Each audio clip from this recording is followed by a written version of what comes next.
Now, let's get back to the sales basics. Closing techniques are critical to your success. Yes or no? Yes or no? Yes. Is having a unique selling proposition, you know, the elevator pitch, effective in selling? Yes or no? Yes. Okay. Are people skills key to your sales success? Yes or no? Yes. What if I told you that all three of those are absolutely wrong? Would that be pure blasphemy at this point? Yes. Keep the stones. Let me walk you through some of this stuff. Most of this I'm going to go into right now because, again, folks, we're applying techniques that were used in the past that really don't work today. But don't believe me. Let's go through it and let's really understand what's going on. Most people know that this is the sales process, right? Nothing surprising here. You find the prospect, you put them in the funnel, right? It's all about converting what? Suspects into what? Prospects. You got it. You qualify them, you investigate their concerns, you give them the presentation, slap the proposal, and then you what? You close them. Where do you think most salespeople focus their attention? Absolutely on the close, because we're taught what? Close, close, close, close. A, B, C. Always be closing. If you look at here, look at these 6 steps right here. Where do you think is the single point of failure? Let me define what a single point of failure is. A single point of failure is that if this goes wrong in the process, everything else goes to hell in a handbasket. What is it? Bingo. It is prospecting. Because with nobody to talk to, guess what? Everything else falls apart. We're going to talk about prospecting also in just a bit. But let me focus on closing. Most of us learn different closing techniques, right? If you read these books, what's the assumptive close? Where I just assume that you're going to buy. The fact that you're here, let's just go ahead and get the what? Process started.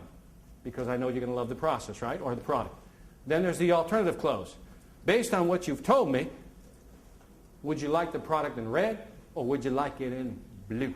Right? You've seen these. There's the scarcity trick, right? Well, I don't have that many left. That's right. Do we fall for that? Yes or no? That's the real answer. Yes and no. Some people still do, but the majority of people really don't, because today, again, with technology and the internet, I can always find somebody else to get the product from. How about this one, the Ben Franklin, my favorite. You ever do the Ben Franklin? For those who don't know what it is, here it is. The quick show. Ben Franklin 101. You're talking to the prospect. He says, look, it's apparent to me that you're having a hard time making a decision. Here's what we're going to do. Why don't we just draw a line down the middle, and on the left-hand side, let's talk about all the reasons you should buy my product. On the right-hand side, let's talk about all the reasons you may not want to buy my product. Now, it always works out, if you're a good salesperson, that the side of why he should buy should always be what? Longer, and you lock him down on that. It's not a bad close. Then the last one is what? The last chance. If you don't buy it now, guess what? Right. This is what people do, folks. But closing techniques don't work.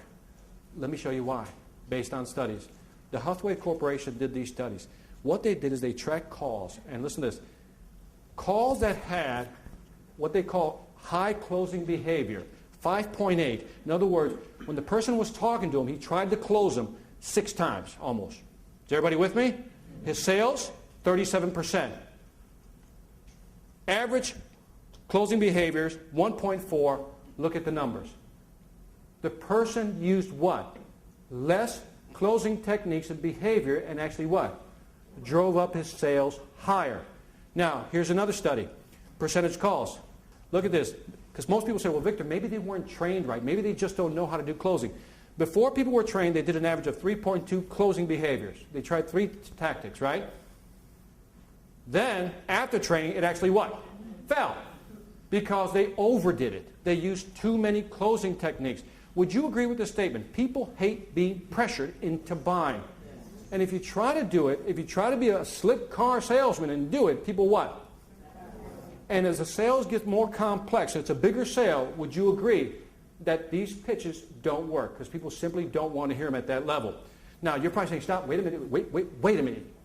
You fast-talking Chicago guy. I once heard that people buy emotionally and then rationalize it later. And I would agree with you if it's a what? A simple impulse sale. But here's one study that I found that was interesting on closing pressure. Small sale, the pressure is positive, the commitment is small, and it's a one-time deal. Does that make sense? In other words, if I'm going to buy a $10 watch, would you agree that's not a real commitment? Because if the watch breaks, who cares, right? So if you want to try to close me on a $10 watch, whatever. Now, a large sale, the pressure is now viewed as what? Negative. So the more money involved, the less what? Closing techniques you should what? Use. And because the commitment is larger, and guess what? It's a continued relationship. If I buy a big piece of equipment for you, or if I buy your services long term, we now have a what? A long-term relationship. Now, if a young lady walked in the room and I was single, by the way, married 20 years,